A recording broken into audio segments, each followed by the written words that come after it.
ಇವತ್ತು ಟೋಟಲ್ ಆಗಿ 7 ಎಕರೆ ಉಳ್ಳಾಗಡ್ಡಿ ಪ್ಲಾಟಿಗೆ ರೇನ್ ಡ್ರಿಪ್ ಮಾಡಕ್ಕೆ ರೆಡಿ ಮಾಡಕ್ಕೆ ಬಂದಿದ್ದೇವೆ ರೀ. ಇದು ನೋಡತ್ತಿರಲ್ಲ ರಿಸಲ್ಟ್ ಈ ಥರ ಬಂದೈತಿ. ಮತ್ತು ಇದನ್ನು ಯಾವ್ಯಾವ ಥರ ಫಿಟ್ ಮಾಡಿದ್ದೀನಿ. 7 ಎಕರೆ ಸಣ್ಣ ಫ್ಲಾಟ್ ಅಲ್ರಿ, 7 ಎಕರೆ ಸಿಕ್ಕಾಪಟ್ಟೆ ದೊಡ್ಡ ಫ್ಲಾಟ್ ಐತ್ರಿ. ಇಲ್ಲಿ ನೋಡತ್ತಿರಲ್ರಿ ಇದ ಫ್ಲಾಟ್ ರೀ, ಒನ್ ಆಫ್ ದಿ ಕಾಂಪ್ಲಿಕೇಟೆಡ್ ರೀ. ನಾ ಮಾಡಿದ್ರಾಗ ಇದೆ. ಇಲ್ಲಿ ನಾವು ಯೂಸ್ ಮಾಡ್ತಿದ್ರೆ 20 mm ರೇನ್ ಪೈಪ್ ರೀ.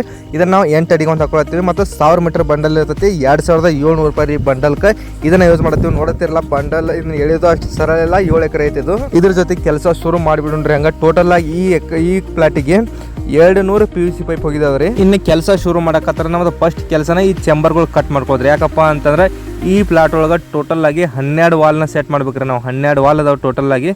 ಹಾಗಾಗಿ ಪ್ರತಿ ಒಂದು ವಾಲ್ ಏನೈತಲ್ರಿ ಈ ಪೈಪ್ಲೈನ್ನ 3 ಇಂಚು ಮತ್ತು 4 ಇಂಚು ಐತಿ. ಹಾಗಾಗಿ ನಮಗೆ ಈಗ 3 ಇಂಚ್ ಇದ್ದು ನಾವು 2.5 ಇಂಚಾಗಿ ಕನ್ವರ್ಟ್ ಮಾಡ್ಕೋಬೇಕ್ರಿ. ಯಾಕಪ್ಪ ಅಂತಂದ್ರೆ ಎಲ್ಲ PVC ಪೈಪ್ ಏನದಾವಲ್ರಿ 2.5 ಇಂಚ್ PVC ಪೈಪ್ ಅದಾವೆ. ನಾ ಆಗಲೇ ಹೇಳ್ದಂಗೆ 200 PVC ಪೈಪ್ನ ಇಲ್ಲಿ ಯೂಸ್ ಮಾಡಿದ್ದೇವೆ ನಾವು. ಟೋಟಲ್ ಆಗಿ ಪ್ರತಿಯೊಂದು ಏನೈತಿಲ್ಲ 2.5 ಇಂಚದ PVC ಪೈಪ್ ಯೂಸ್ ಮಾಡತ್ತೇವೆ. ಯಾಕಪ್ಪ ಅಂತಂದ್ರೆ ಇದು 3 ಇಂಚಿನ ಪೈಪ್ಲೈನ್ ಇರೋದ್ರಿಂದ ಈ 2 ಇಂಚ್ ಹಾಕೊಂಡ್ರೆ ನಮ್ಗೆ ಪ್ರೆಷರ್ ತಡೆಯಂಗಿಲ್ಲ ಮತ್ತು ಹೊಲನೂ ದೊಡ್ಡದಿರೋ ಕಾರಣಕ್ಕಾಗಿ ಏನೈತಲ್ರಿ ಹಿಂಗಾಗಿ ನಾವು 2.5 ಇಂಚಿದು PVC ಪೈಪ್ನ ಯೂಸ್ ಮಾಡತ್ತೇವೆ ರೀ. ಈಗ ನೋಡ್ತಿರಲ್ಲ ಈ PVC ಪೈಪ್ನ ಕಟ್ ಮಾಡ್ಕೊಂಡು, ಯಾಕಂದ್ರೆ ನೆಲದಾಗ ಸಿಕ್ಕೊಂಬಿಟ್ಟವ್ರಿ ಎಲ್ಲನೂ ಅವನ್ನ ಹಡ್ಕೊಂಡು ಕಟ್ ಮಾಡ್ಕೊಂಡು ಮತ್ತು ಕಾಲರ್ ಹಾಕೊಂಡು ಹೈಟ್ ಮಾಡ್ಕೋಬೇಕ್ರಿ ನಾವು ಮುಂಚೆ. ಈ ಫ್ಲಾಟ್ದಾಗ ಅಂತೂ ನಮಗೆ ಸಿಕ್ಕಾಪಟ್ಟೆ ಕೆಲಸ ಆಗೈತೆ ರೀ. ಮತ್ತು ಮುಂದೆ ಅಷ್ಟ ತೊಂದರೆನೂ ಆಗೈತಿ. ಅದನ್ನು ಯಾವ ರೀತಿ ಅಂತೇಳಿ ಎಲ್ಲನೂ ಹೇಳ್ತೀವಿ ನೋಡ್ರಿ. ಈಗ ನಾವು ಫಸ್ಟ್ ಚೆಂಬರ್ನ ಕಟ್ ಮಾಡ್ಕೊಂಡು ಹೈಟ್ ಮಾಡ್ಕೊಂಡು ಇದಕ್ಕೆ 3 ಮತ್ತು 2.5 ರೆಡ್ಯೂಸರ್ ಹಾಕೊಂಡು ಮುಂದೆ ತೊಗೊಂಡಿವ್ರಿ. ಇದ್ರ ಮುಂದಿನ ವಿಡಿಯೋ ನೋಡ್ರಿ ಯಾವ ಥರ ಆಯ್ತಪ್ಪ ಅಂತಂದ್ರೆ, ಯಾಕಂದ್ರೆ ನಾವು ಒಂದು ಚೆಂಬರ್ ನಂತರ 2 ವಾಲ್ನ ರೆಡಿ ಮಾಡ್ಕೋಬೇಕ್ರಿ. ಒಂದು ಚೆಂಬರ್ ನಂತರ 2 ವಾಲ್ ಮಾಡ್ಕೊಳ್ಳೋದಕ್ಕಾಗಿ ಅಲ್ಲಿ ನಾವು 3 2.5 ಯೂಸ್ ಮಾಡಿದ್ದೇವೆ. ಈಗ 2.5 ಇಂಚು ಈಕ್ವಾಲಿಟಿ ಯೂಸ್ ಮಾಡ್ತೀನಿ. ಯಾಕಪ್ಪ ಅಂತಂದ್ರೆ ಇದ್ರಾಗ 2 ಕಡೆ ಹೋಗ್ಬೇಕ್ರಿ. ಈ ಲೈನ್ ಈ ಕಡೆ ಒಂದು ಬರಬೇಕು, ಈ ಕಡೆ ಒಂದು 2 ಲೈನ್ ಬರ್ಬೇಕ್ರಿ. ಅದಕ್ಕಾಗಿ ಇಲ್ಲಿ ಯಾಕೆ ಈ ಥರ ಮಾಡ್ಕೊಳಕತ್ತೀವಿ ಅಂದ್ರೆ ನಾವು ರೀ, ಒಂದು ಚೆಂಬರ್ ಇಂದ ಮತ್ತೊಂದು ಚೆಂಬರ್ಗೆ ಡಿಸ್ಟೆನ್ಸ್ ಜಾಸ್ತಿ ಆಗತ್ತವು. ನಮಗೆ ಬೇಕಾದ್ರೆ 180ರಿಂದ 170-80 ಲಾಸ್ಟ್ ನಮ್ಗೆ ಲಾಸ್ಟ್ ಕೊನೆವರೆಗೂ ಅಂದ್ರೆ 200 ಅಡಿ ನಾವು ಉದ್ದ ಹಾಕೋಬೋದು ರೀ ರೇನ್ ಪೈಪ್. ಹಿಂಗಾಗಿ ನಾವು 200 ಅಡಿ ಮಾಡ್ಕೊಳತ್ತೇವ್ರಿ ಈ ಫ್ಲಾಟ್ದಾಗ. ಒಂದೊಂದ್ರಾಗ ಏನೈತಲ್ರಿ 150 ಅಡಿ ಕರೆಕ್ಟ್ ಆಗ್ತಾವೆ. ಒಂದೊಂದ್ರಾಗ ಏನೈತಲ್ರಿ 180 ಇಲ್ಲ 200 ಆಗ್ತಾವೆ. ಅದಕ್ಕಾಗಿ ಇಲ್ಲಿ 2 ಲೈನ್ ಮಾಡ್ಕೋಬೇಕು ನಾವು. ಇದನ್ನು ನಾನು ಒಂದು ಚೆಂಬರ್ ಅಂತ 2 ಲೈನ್ ಮಾಡ್ಕೊಳಕ್ಕೆ ಈ ಥರ ಮಾಡ್ಕೊಳ್ತೀನಿ. ಮತ್ತು ಪ್ರತಿ ಲೈನ್ಗೂ ಏನೈತಲ್ರಿ ನಾನು ವಾಲ್ ಸಿಸ್ಟಮ್ ಮಾಡ್ಕೋಬೇಕ್ರಿ. ನೋಡತ್ತಿರಲ್ಲ ಈ ವಾಲ್ನ ಸೆಟ್ ಮಾಡ್ಕೋತೇವ್ರಿ. ಮೊದಲು ಈ ವಾಲ್ನ ಸೆಟ್ ಮಾಡ್ಕೊಂಡಾದ್ಮೇಲೆ ಇವನು ಮುಂದೆ ಇವರು PVC ಪೈಪ್ನ ಬಿಚ್ಚಿಟ್ಕೊಳ್ಳಂಗೆ ಆ ಸಿಸ್ಟಮ್ ಮಾಡ್ಕೊಳತ್ತೇವ್ರಿ. ಯಾಕಪ್ಪ ಅಂದ್ರೆ ನಾಳೆ ಗಳೆ ಮಾಡೋದ್ನಾಗೈತಿ ಇವರು PVC ಪೈಪ್ನ ಬಿಚ್ಚಿಟ್ಕೋಬೇಕು. ಪ್ರತಿ ಸಲನೂ ಇದನ್ನು ಕೊರೆದ ವೇಸ್ಟ್ ಮಾಡೋಕ್ಕಾಗೋದಿಲ್ಲ. ಅದಕ್ಕಾಗಿ ಏನೈತಲ್ರಿ ಯೂನಿಯನ್ ಸೆಟ್ ಮಾಡತ್ತೇವ್ರಿ. ನೀವು ಹೇಳ್ಬೋದು ಸಿಂಗಲ್ ಯೂನಿಯನ್ ವಾಲ್ನ ಹಾಕೋಬೋದಲ್ಲ ಅಂತೇಳಿ. ಇವ್ರು ಬಜೆಟ್ ಫ್ರೆಂಡ್ಲಿಯಾಗಿ ಮಾಡಿಕೊಡತ್ತೈತಲ್ರಿ. ಅದಕ್ಕಾಗಿ ವಾಲ್ ಮತ್ತು ಈ ಯೂನಿಯನ್ ಹಿಡ್ಕೊಂಡ್ರೆ ರೇಟ್ ಕಡಿಮೆ ಆಗುತ್ತೆ, ಸಿಂಗಲ್ ಯೂನಿಯನ್ ರೇಟ್ ಜಾಸ್ತಿ ಆಗುತ್ತೆ ಅಂತ ಹೇಳ್ಕ್ಯಾರ ವಾಲ್ದು. ಅದಕ್ಕಾಗಿ ಈ ಮೊದಲ MS ಹ್ಯಾಂಡಲ್ ವಾಲ್ ಯೂಸ್ ಮಾಡ್ಕೊಂಡು ಆಮೇಲೆ ಯೂನಿಯನ್ ಯೂಸ್ ಮಾಡ್ತೀವ್ರಿ. ಬಿಚ್ಚಿಡಾಕ ನೋಡತ್ತಿರಲ್ಲ ಈ ಥರ 2 ಲೈನ್ ಬಿದ್ದಾವ್ರಿ ಈ ಕಡೆ. ಮತ್ತು ನೀವು ಇಲ್ಲಿ ಇನ್ನೂ ಒಂದು ಪ್ರಶ್ನೆ ಕೇಳ್ಬೋದು, ನಾನು 2 ಲೈನ್ ಯಾಕೆ ಹಾಕತ್ತೀರಿ, 1 ಲೈನ್ ಹಾಕೊಂಡು ಆ ಕಡೆ ಅಪೋಸಿಟ್ ಕೊಡ್ಬೋದಲ್ಲ ಅಂತೇಳಿ. ಇವ್ರು ಹೇಳಿದ ಪ್ರಕಾರ ನಾಳೆ ಇದ ಪ್ಲಾಟಿಗೆ ಕಬ್ಬು ಹಚ್ತಾರೆ. ಇವರು 4 ಫೂಟಿಗೆ ಒಂದು ಕಬ್ಬು ಹಚ್ತಾರೆ. ಹಾಗಾಗಿ ಇದ್ರೊಳಗೆ ಎಲ್ಲ ಕಬ್ಬಿನಾಗ ಅಡ್ಡಾಡಿ ಈ ಚಾವೆನ ಬಂದ್ ಮಾಡೋಕ್ಕಾಗೋದಿಲ್ಲ. ಇವರ ಅಜ್ಜಾರು ಒಬ್ಬರೇ ಇರೋ ಸಲುವಾಗಿ ಇವ್ರಿಗೆ ಅನುಕೂಲ ಆಗೋ ಸಲುವಾಗಿ ಅವ್ರು ಈ ಥರ ಮಾಡ್ಕೊಳತ್ತಾರ. ಇಲ್ಲಿ ಯಾಕೆ ಡಬಲ್ ಹೋಗಕತ್ತೇನಪ್ಪ ಅಂದ್ರೆ ಇಲ್ಲಿ ಕೊರಿ ಅದಾವ್ರಿ. ಈ ಕೊರಿನ ಇಲ್ಲಿ ಕಂಪ್ಲೀಟ್ ಮಾಡ್ಕೊಳ್ಬೇಕನ್ನೋಕ್ಕಾಗಿ ಆ ಕಡೆ ಏನೈತಲ್ಲ ಡಬಲ್ ಹಾಕೊಳತ್ತಾನೆ. ಹಿಂಗಾಗಿ ಇಲ್ಲಿ 2 ಲೈನ್ ನಾವು ಯೂಸ್ ಮಾಡತ್ತೇವ್ರಿ. ಮತ್ತು ನೋಡ್ತಿರಲ್ಲ ಎಲ್ಲ ಬಿಚ್ಚಿಡು ಸಿಸ್ಟಮ್ ಮಾಡತ್ತೇವ್ರಿ. ಇದಕ್ಕೆ ಮುಂಚೆನೇ ನಾವು 8 ಅಡಿಗೆ ಒಂದೊಂದು ಹೋಲ್ ಹಾಕೋತ ಹೋಗ್ತೀವಿ. ಅದ್ರ ಹಿಂಬಾಲ ಏನೈತಲ್ರಿ ಈ ಚಾವಿ ಆಗಿರ್ಬೋದು, ರಬ್ಬರ್ ಹಾಕಿರ್ಬೋದು, ಆಮೇಲೆ ಫಿಟ್ ಮಾಡ್ಕೊತೀವಿ. ಮುಂಚೆನೇ ನಮ್ಮ ಕೆಲಸ ಏನೈತಲ್ರಿ ಪ್ರತಿ 8 ಅಡಿಗೂ ಒಂದೊಂದು ಹೋಲ್ ಹಾಕೋದ್ರಿ. ಹೋಲ್ ಹಾಕೊಂಡ ಆಮೇಲೆ ಚಾವಿ ರಬ್ಬರ್ ಫಿಟ್ ಮಾಡ್ಕೋದು, ಆಮೇಲೆ ಬಂಡಲ್ ಎಳೆದು. ದೊಡ್ಡ ಫ್ಲಾಟ್ ಐತಲ್ರಿ ಅದಕ್ಕಾಗಿ ಕೆಲಸನ ಜಲ್ದಿ ಮುಗಿಸ್ಕೊಡ್ಬೇಕು. ಆಲ್ರೆಡಿ ಉಳ್ಳಾಗಡ್ಡಿ ಗೊಜ್ಜಿದಾರ ಇದ್ರೊಳಗ್ರಿ. ಇದೇನೈತಲ್ರಿ 8 ಅಡಿಗೆ ಒಂದು ನಾವು ಹೋಲ್ ಹಾಕೊಂಡ ತಕ್ಷಣ ಇದಕ್ಕೆ ರಬ್ಬರ್ ಫಿಟ್ ಮಾಡ್ಕೋಬೇಕ್ರಿ. ಮೊದಲ ಯಾಕಪ್ಪ ಅಂತಂದ್ರೆ ಲೀಕೇಜ್ ಪ್ರತಿ ಲೈನ್ಗೂ ಲೀಕೇಜ್ ಬರ್ಲಂಗ ರಬ್ಬರ್ ಹಾಕೋತೀವಿ. ಅದಾದ ನೆಕ್ಸ್ಟ್ ಏನೈತಲ್ರಿ ಇದಕ್ಕೆ ಚಾವಿ ಫಿಟ್ ಮಾಡ್ಕೋತೀವಿ.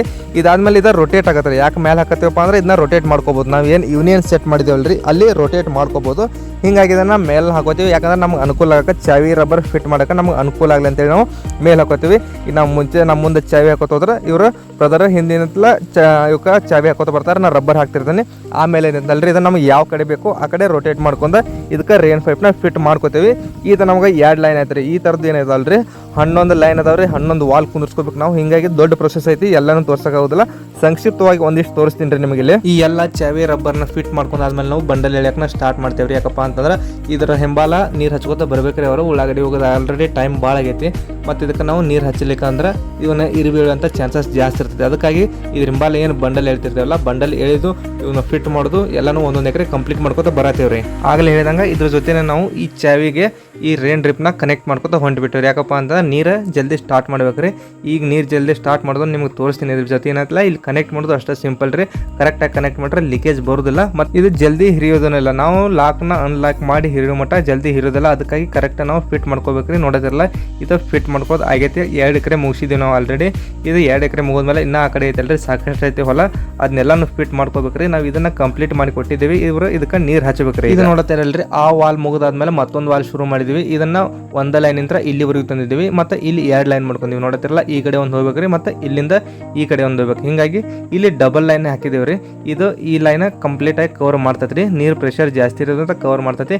ನೋಡ್ತಿರಲ್ಲ ಈ ವಾಲ್ ಏನೈತಲ್ಲ ಈ ಕಡೆ ಕವರ್ ಮಾಡ್ತೈತಿ ಮತ್ತು ಮುಂದೊಂದು ವಾಲ್ ಹೋಗಿದ್ದೇವ್ರಿ. ಟೋಟಲ್ ಈ ಒಂದು ಲೈನ್ಗೆ ನಾವು 3 ವಾಲ್ ಕನೆಕ್ಟ್ ಮಾಡ್ಕೊಂಡೇವ್ರಿ. ಪ್ರತಿಯೊಂದು ವಾಲ್ನು ಒಂದೊಂದು ಸಾರಿ ಚಾಲು ಮಾಡುವಂಗೆ ಮಾಡ್ಕೊಂಡೇವಿ. ಯಾಕಪ್ಪ ಅಂದ್ರೆ ನೀರಿನ ಪ್ರೆಷರ್ ಭಾಳ ಐತಿ, ಹಂಗಾಗಿ ಒಂದೊಂದ್ಸಲ ಚಾಲು ಮಾಡ್ಕೋಬಹುದು. ಇದೆಲ್ಲಾನು ಕನೆಕ್ಟ್ ಮಾಡ್ಕೊಳ್ತಾರೆ ನಮ್ಗೆ 6 ರಿಂದ 7 ಗಂಟೆ ಆಗಿತ್ತು. ಹಾಗಾಗಿ ನಿನ್ನೆ ಟೈಮ್ ಜಾಸ್ತಿ ಆಗೈತೆ ಅಂತೇಳಿ ಹೋಗಿದ್ದೀವಿ. ನೆಕ್ಸ್ಟ್ ಡೇ ಅವತ್ತು ರಾತ್ರಿ ಮಳೆ ಆಯಿತು. ನೋಡತ್ತಿರಲ್ರಿ ಎಲ್ಲ ರೇನ್ ಪೈಪ್ಗಳು ಹಾರಿ ಹೋಗಿ ದಂಡಿಗೆ ಬಿದ್ದಿದ್ದು ಈ ಪರಿ ಆಕಾರ ಆಗಿತ್ತು. ಅದನ್ನ ಎಲ್ಲನೂ ಏನಂತಲ್ರಿ ಹೊಳ್ಳಿ ರೀವರ್ಕ್ ಮಾಡಬೇಕಾಗಿತ್ತು. ಅದಕ್ಕಾಗಿ ಕೆಲಸಕ್ಕೆ ಟೈಮ್ ಜಾಸ್ತಿ ಹೋಯ್ತು. ಇಲ್ಲಿ ನೋಡತ್ತಿರಲ್ಲ ಈ PVC ಪೈಪ್ ಹಿಡ್ಕೊಂಡು ಅಂದ್ರೆ PVC ಪೈಪಿನ ನಾವು ಕನೆಕ್ಟ್ ಮಾಡ್ಕೊಂಡಿದ್ವಿ ಅನ್ನೋ ಒಂದೇ ಕಾರಣಕ್ಕಾಗಿ ಈ ಪೈಪಿಗೆ ಕನೆಕ್ಟ್ ಅದಾವೆ. ಇಲ್ಲಪ್ಪ ಅಂದ್ರೆ ನಾವು ಕನೆಕ್ಟ್ ಮಾಡ್ಲಾರ್ದ ಹಂಗೆ ಬಿಟ್ಟಿದ್ವಪ್ಪ ಅಂತಂದ್ರೆ ಎಲ್ಲನೂ ಹಾರಿ ಹೋಗ್ಬಿಡ್ತೀವಿ. ಅಂದ್ರೆ ಮಳೆ ದೊಡ್ಡ ಪ್ರಮಾಣದ ಮಳೆ ಆಗಿತ್ತು ಅವತ್ತು ನಮ್ಮ ಕಡೆ. ಹಂಗಾಗಿ ನೋಡ್ತಿರಲ್ಲ ಇಲ್ಲಿ PVC ಪೈಪ್ ಎಲ್ಲಿದ್ದ ಲೈನ್ ಎಲ್ಲಿಗೆ ಬಂದೈತಿ ನಿಮ್ಗೆ ಆಗಲೇನೆ ತೋರಿಸಿದ್ನಿ ವಿಡಿಯೋದಾಗ. ಇದಾದ್ಮೇಲೆ ನೆಕ್ಸ್ಟ್ ಕಟ್ಟಿ ನೋಡ್ರಿ ಎಲ್ಲನೂ ಆ ಕಡೆ ದಂಡಿ ಇರುವಂಥ ಪೈಪ್ಗಳು ಈ ಕಡೆ ಬಂದು ಕುಂತಿದ್ದವು ಮತ್ತು ಎಷ್ಟೋ ಪೈಪ್ಗಳು ಡ್ಯಾಮೇಜ್ನು ಆಗಿದ್ದಾವ್ರಿ. ಆ ಕಡೆ ಹೋಗಿ ಒಡ್ನೆ ಬಿದ್ದು ಮುಳ್ಳಾಗತ್ತಿ ಹೋಗಿ ಸಾಕಷ್ಟು ಪೈಪ್ ಡ್ಯಾಮೇಜ್ ಆಗಿದ್ದಾವೆ. ಇಲ್ಲಿ ನೆಕ್ಸ್ಟ್ ಡೇ ಬಂದು ಮತ್ತೆ ಎಲ್ಲರೂ ಕೂಡಿಸಿ ಇವನ್ನ ಸರಿಪಡಿಸಿ ಇವಕ್ಕೆ ಮೊದಲ ನೀರು ಹೋಗಿಸ್ಬೇಕ್ರಿ. ಯಾಕಪ್ಪ ಅಂದ್ರೆ ನೀರು ಹೋದ್ಮೇಲೆ ಇದು ವೇಟ್ ಆಗುತ್ತೆ. ಇದಕ್ಕೆ ಮಳೆ ಬಂದರೂ ಯಾವುದೇ ರೀತಿ ಎಫೆಕ್ಟ್ ಆಗೋದಿಲ್ಲ, ಹಾರಾಡೋದಿಲ್ಲ. ಅನ್ನೋ ಕಾರಣಕ್ಕಾಗಿ ಇವನ್ನೆಲ್ಲಾನು ಕರೆಕ್ಟ್ ಮತ್ತು ಇವನ್ನೆಲ್ಲಾನು ರೆಡಿ ಮಾಡಿ ನಾವು ನೆಕ್ಸ್ಟ್ ಬಂಡಲ್ನ ರೆಡಿ ಮಾಡಕ್ಕೆ ಹೊಂಟಿವ್ರಿ. ನೋಡುತ್ತಿರಲ್ಲ ಇದು ಲೆಂತ್ ಜಾಸ್ತಿ ಐತೆ ಅಂದ್ರೆ ಟೋಟಲ್ ಆಗಿ 400 ಫೂಟ್ ಐತಿ. ನಾವು ಈ ಕಡೆಯಿಂದ ಆ ದಂಡಿವರೆಗೂ ಎಳೆಯಾಗತ್ತೀವಿ ಮತ್ತು ನಡಬರ್ಕ ಕಟ್ ಮಾಡಿಲ್ರಿ. ಇಲ್ಲಿ ಏನೈತಲ್ಲ ಈ ಕಡೆ ಕನೆಕ್ಷನ್ ಮತ್ತು ಆ ಕಡೆ ಕನೆಕ್ಷನ್ ಜಾಯಿಂಟ್ ಮಾಡಿದೀವಿ.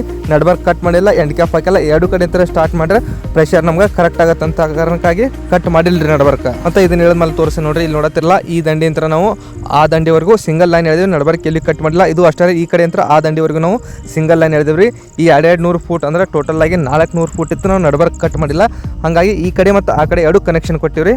ನೋಡ್ತಿರಲ್ಲ ಇಲ್ಲೊಂದು ವಾಲ್ ಮಾಡ್ಕೊಂಡಿವಿ. ಯಾವುದೇ ಚಂಬರ್ ಇಲ್ಲಾರಕ್ಕೆ ನೋಡತ್ತಿರಲ್ಲ ಅಲ್ಲಿಂದ ನಾವು ಇಲ್ಲಿವರೆಗೂ ಪೈಪ್ ಹಾಕೊಂಡ ತೊಗೊಂಬಂದಿವ್ರಿ. ನೆಕ್ಸ್ಟ್ ವಾಲ್ ತೋರಿಸ್ತೀನಿ. ಇದೊಂಥರ ಇಂಟ್ರೆಸ್ಟಿಂಗ್ ಐತಿ. ಯಾಕಪ್ಪ ಅಂದ್ರೆ ಈ ಕಡೆನೂ ಹೋಗ್ಬೇಕ್ರಿ. ಇದು ಅಲ್ಲಿವರೆಗೂ ಏನೈತಲ್ರಿ ಇದು 170 ಫೂಟ್ ಐತಿ. ನೋಡತ್ತಿರಲ್ಲ ಇದು ಈ ಕಡೆ ಹೋಗುತ್ತಾ ಮತ್ತು ಇದನ್ನ ಸ್ವಲ್ಪ ಹೈಟ್ ಮಾಡ್ಕೊಂಡು ನಾವು ನೆಕ್ಸ್ಟ್ ಚಂಬರ್ಗೆ ಏನಂತಲ್ರಿ ನೆಕ್ಸ್ಟ್ ಹೊಲಕ್ಕೆ ಈ ಕಡೆ ಕೊಟ್ಟಿದ್ವಿ. ನೋಡತ್ತಿರಲ್ಲ ಇದೊಂದು ಲೈನ್ ಹೋಗ್ಬೇಕ್ರಿ ಇಲ್ಲಿವರೆಗೂ. ಅದ ಇಲ್ಲಿ ಒಂದೇ ಚಂಬರ್ ಇರೋಕ್ಕಾಗಿ ಅಂದ್ರೆ 2 ಕಟ್ಟಿ ಕೂಡಿ ಒಂದೇ ಚಂಬರ್ ಐತ್ರಿ. ಒಂದು ಟಿ ಈ ಕಡೆ ಹಾಕೊಂಡಿವಿ ಮತ್ತು ಒಂದು ಟಿ ಮೇಲೆ ಹಾಕೊಂಡು ಇಲ್ಲೊಂದು ವಾಲ್ ಸಿಸ್ಟಮ್ ಮಾಡ್ಕೊಂಡಿವಿ. ಮತ್ತು ಮುಂದೇನೈತಲ್ರಿ ಅಲ್ಲಿ ಹೋಗಿಂದ ಅಲ್ಲೊಂದು ವಾಲ್ ಸಿಸ್ಟಮ್ ಮಾಡ್ಕೊಂಡಿವಿ. ಯಾಕಪ್ಪ ಅಂದ್ರೆ ಕಂಟ್ರೋಲ್ ಮಾಡಕ್ಕೆ ಮೇನ್ ವಾಲ್ ಬೇಕು. ಅದಕ್ಕಾಗಿ ಇಲ್ಲಿ ಯೂನಿಯನ್ ಹಾಕಿ ರೆಡಿ ಮಾಡಿ ಇಟ್ಕೊಂಡಿವಿ ಬಿಚ್ಚಿಡಾಕ್ರಿ. ನೋಡ್ತಿರಲ್ಲ ಇದೆಲ್ಲಾನು ಆದ್ಮೇಲೆ ನಾವು ನೀರು ಶುರು ಮಾಡಿದ್ವಿ. ಟೋಟಲ್ ಆಗಿ ನಾವು 12 ವಾಲ್ ಕುಂದಿರ್ಸ್ಕೊಂಡಿವ್ರಿ. ಎಲ್ಲಾನು ತೋರ್ಸಕ್ಕಾಗೋದಿಲ್ಲ, ವಿಡಿಯೋ ಲೆಂತ್ ಭಾಳ ಆಗುತ್ತೆ ಅನ್ನೋಕ್ಕಾಗಿ ಇಷ್ಟ ಮುಗಿಸಾತೀನಿ. ಇಲ್ಲಿ ನೋಡ್ತಿರಲ್ಲ ನೀರು ಸ್ಟಾರ್ಟ್ ಮಾಡಿವಿ. ಈಗ ಎಲ್ಲಾನು ರೆಡಿ ಮಾಡ್ಕೊಂಡಾದ್ಮೇಲೆ ನೋಡ್ತಿರಲ್ಲ ನಾವು ಕನೆಕ್ಷನ್ ಕೊಟ್ಟಿವಿ. ಈಗ ಜಸ್ಟ್ ನಿಮ್ಗೆ ತೋರಿಸ್ಬಿಡ್ತಕ್ಕೆ ಅಷ್ಟೇ ರೀ. ಇದಕ್ಕೆ ನಾವಿನ್ನ ಪ್ರೆಷರ್ ಕೊಟ್ಟಿಲ್ಲ ರೀ, ಅಂದ್ರೆ ಪೂರ ಪ್ರೆಷರ್ ಕೊಟ್ಟಿಲ್ಲ. ಜಸ್ಟ್ ಈಗ ಸ್ಟಾರ್ಟ್ ಮಾಡಿದ್ವಿ. ಇದಕ್ಕೆ ನೀರು ಲೋಡ್ ಮಾಡೋಕ್ಕೆ. ಯಾಕಪ್ಪ ಅಂದ್ರೆ ಇದನ್ನ ಇಷ್ಟ ಬಿಟ್ಟರೆ ನಮ್ಗೆ ಹಾರಿ ಹೋಗಬಾರ್ದು ರೀ ಇವು ಮಳೆ ಗಾಳಿಗೆ. ಅದಕ್ಕಾಗಿ ಜಸ್ಟ್ ಲೋಡ್ ಮಾಡೋಕ್ಕೆ ಪ್ರೆಷರ್ ಕೊಟ್ಟಿವ್ರಿ. ಈಗ ನಾವು ಪೂರ್ತಿಯಾಗಿ ಟ್ರಯಲ್ ನೋಡಕ್ಕೆ ನೋಡ್ತಿರಲ್ಲ ಪ್ರೆಷರ್ನ ಜಾಸ್ತಿ ಕೊಟ್ಟಿದ್ವಿ. ಈ ಥರ ಬಂದತ್ರಿ ನಮಗೆ ರಿಸಲ್ಟ್. ಟೋಟಲ್ ಆಗಿ 7 ಎಕರೆನ ಕಂಪ್ಲೀಟ್ ಮಾಡಿದ್ದೀವಿ. 7 ಎಕರೆ ಒಳಗೆ ನಾವು ಟೋಟಲ್ ಆಗಿ 11 ವಾಲ್ ಮಾಡ್ಕೊಂಡಿವ್ರಿ. 11 ವಾಲಿಗೆ ಯೂನಿಯನ್ ಸಿಸ್ಟಮ್ ಮಾಡ್ಕೊಂಡಿವಿ. ಮತ್ತು ಪ್ರತಿಯೊಂದು ವಾಲ್ನು ನಮ್ಗೆ ಕನೆಕ್ಷನ್ ಕರೆಕ್ಟ್ ಆಗಿದಾವೆ. ನೋಡ್ತಿರಲ್ಲ ಪ್ರತಿಯೊಂದು ನಾನು ಪ್ರತಿ ಕಟ್ಟಿಗೂ ನೋಡ್ಕೊಂಡು ಬಂದಿದ್ದೀನಿ. ಪ್ರತಿಯೊಂದು ಮೇಲಿಂದ ಕೆಳಗಡೆ ಬಂದಿದ್ದೀವಿ. ನೋಡ್ತಿರಲ್ಲ 2 ವಾಲ್ ಸ್ಟಾರ್ಟ್ ಮಾಡಿದ್ರಿ. ಇಲ್ಲಿ ನಮ್ಗೆ ಯಾವುದೇ ರೀತಿ ಪ್ರಾಬ್ಲಮ್ ಆಗಿಲ್ಲ, ಕರೆಕ್ಟ್ ಹೊಡಿಯತ್ತವ್ರಿ. ನಾವು ಪ್ರೆಷರ್ನ ಕಡಿಮೆ ಕೊಟ್ಟು ಚೆಕ್ ಮಾಡತ್ತೀವಿ. ಯಾಕಪ್ಪ ಅಂತಂದ್ರೆ ಇದು 4 ಇಂಚಿ ಚಂಬರ್ ಐತಿ. ದೂರ ಇರೋದಂತ ನಾವು ಜಸ್ಟ್ ಲೋಡ್ ಮಾಡೋಕ್ಕಾಗಿ ಚೆಕ್ ಮಾಡತ್ತಿದ್ವಿ. ನೋಡ್ತಿರಲ್ಲ ಇದಕ್ಕೆ ಈ ಥರ ಕಟ್ಕೊಂಡಾರೆ ಇವ್ರು, ರೆಡಿ ಮಾಡ್ಕೊಂಡಾರೆ. ಇದು ಯಾಕಂದ್ರೆ ಗಾಳಿಗೆ ಹಾರಿ ಹೋಗಬಾರ್ದು, ಮುಂದಾದ್ರೂ ಇದು ಅಲ್ಲಾಡಬಾರ್ದು ಅನ್ನೋ ಕಾರಣಕ್ಕಾಗಿ ಕಟ್ಟಿದಾರ್ರಿ. ಮತ್ತೆ ನಾವು ಫೈನಲ್ ಆಗಿ ಖರ್ಚು ಬಗ್ಗೆ ಹೇಳ್ಬೇಕಪ್ಪ ಅಂತಂದ್ರೆ ಟೋಟಲ್ ಆಗಿ ಇವ್ರದ್ದು 11 ಎಕರೆ ಫ್ಲಾಟ್ ಐತ್ರಿ. ಈಗ 7 ಎಕರೆ ಮಾತ್ರ ಕಂಪ್ಲೀಟ್ ಆಗೈತಿ. ಇನ್ನು 4 ಎಕರೆ ಐತ್ರಿ. ಟೋಟಲ್ ಆಗಿ ಇದಕ್ಕೆ ಖರ್ಚಾಗಿರೋದು 1,45,000 ರೂಪಾಯಿ ಖರ್ಚು ಮಾಡಿದಾರೆ ಇವರು. PVC ಮತ್ತು ಎಲ್ಲ ಬಂಡಲ್ ಹಿಡ್ಕೊಂಡು ನೆಕ್ಸ್ಟ್ ಇದು ಉಳ್ಳಾಗಡ್ಡಿ ತಕೊಂಡಾದ್ಮೇಲೆ ಕಬ್ಬಿಗೆ ಮಾಡಬೇಕು. ಯಾವ ರೀತಿ ಬಂದೈತೆ ರಿಸಲ್ಟ್ ಕಮೆಂಟ್ ಮಾಡಿರಿ. ಮತ್ತೆ ನೆಕ್ಸ್ಟ್ ವಿಡಿಯೋದಾಗ ಸಿಗ್ತೀನಿ. ನಮಸ್ಕಾರ ಎಲ್ಲರಿಗೂ.